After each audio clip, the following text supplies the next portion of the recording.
Hi, everyone, and welcome to part two of 15-minute lesson planning. On the first part, I showed you how to plan in 15 minutes from the Teach tab. Now, for this particular one, part one, you can find that on the website at mbanksconsulting.org under Tech Tips or on YouTube, which is always tagged in the newsletters. And you can get all of the information for planning in 15 minutes using the Teach tab there. Today, we're going to focus on 15 minutes of planning, not 15 and 15 making 30, but another 15 minutes that you can use to plan your lessons using the Assess tab. Now, on the Assess tab, we have always talked about going to the At a Glance, and the At a Glance is a really cool place to look to see where you are in your documentation capture and what you need to work on. So we're going to look at it from that vantage point. I'm going to focus on where you have limited documentation or no documentation, which is the plus sign. Limited documentation would be your numbers are lower than you probably would want. So let's say we want to go to math because there's a plus sign. And I would then say, okay, I'm going to select one of the objectives in math that need documentation. Haha.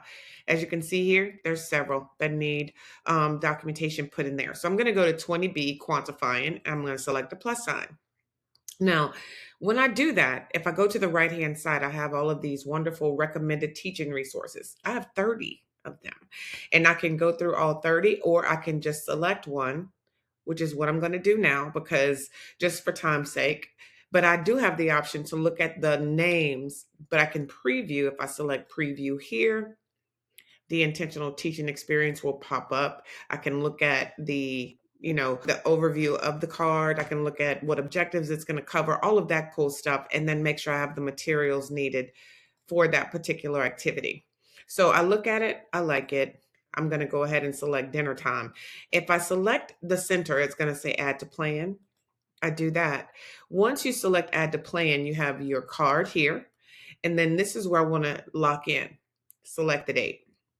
Today is the 3rd. Well, I want to go and put this on next week. So let's say I'm going to plan Monday to Monday, Tuesday to Tuesday, and so on, right? So now if I go in and have my date on Tuesday, March the 10th, it's going to ask me if I want any facilitation guidance. I could say I'm going to do this for a small group, right? Activity. And it automatically selects all of your children. So look, add to plan for all children. I can change that later, but when you do it here, it does add all of your children. So I'm going to add that to my plan. Now, if I want to do anything to that, I can go to March 10th and look at the activity card, change the students, all of that kind of stuff. But just so you can see, I'm going to go back out. And let's say now I've done something for 20B quantifying. I can go back to my at a glance. Look, physical has a plus sign. I'm going to select that. And then I can go into my objective 5 and then look to see what I have under balancing skills. So I have 26 cards here. Now, I did forget to mention this same process can be done with infant toddler teachers as well. This is not just for preschool, it's for both infant toddler 2s and pre-K students or pre-K teachers as well. So the same way that I'm doing it now is the same way you would do it there. All right, so I look over, I have my objective 5. Here are my objective 5 cards. I have 26 of those. As I peruse down, I like body shapes and sizes. I want to preview it. And let's just say when I look at it, I don't like that card, right? If I preview body shapes and sizes and it doesn't, have the materials I need, all of that, I can actually go in and find another card. So that's why the preview is really important. So balance on a beam, let's try that. Let's preview that. And once I say, yep, it's a go, I can go back in, select add to plan, and then I can actually put documentation or information here. If I could spell information there. I did forget to change the date. So let me go here and change the date. I want to put that on the 10th, and then I'm going to add that to my plan. Now I've added 2 cards to March the 10th, but this is what I want to show you as well. Check this out. So now I have the opportunity to go back in and I can look at cognitive. Plus sign, click on that. Now this is what I want to show you. So 14A has nothing here. And this is something or one objective that I always find that people tend to overlook or don't remember, whatever the case may be. 14A is one of those. So now what I want to do is look at this: observational drawing, photo writing, our super duper writing box. I like that. Tallying is a good one because you're going to get some good objectives in that one. So let's preview this. Now, the reason I wanted to preview it this time is because this wonderful box right here will allow me to look at an overview of that activity. It's only 1 minute and 7 seconds. So if I select that here,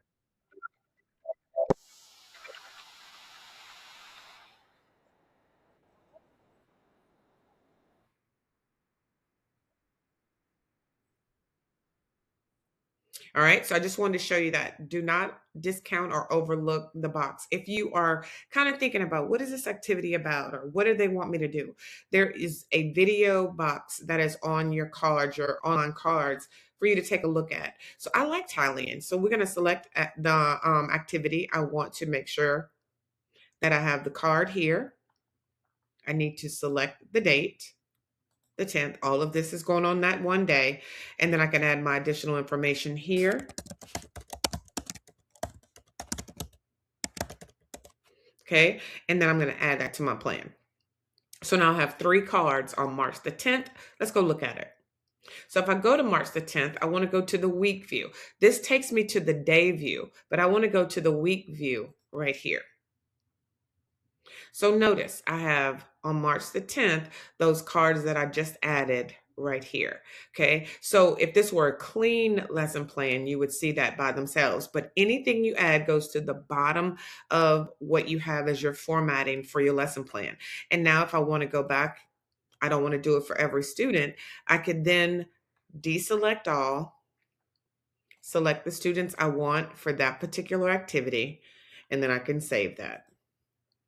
So this is just another quick way for your 15 minutes to be used with what you already have on the dashboard, and it's already pre-generated for you. So this is by far one of the best ways to get started with quick lesson planning with the time limitations that you may have, but it still is intentional and it's focused and it's important.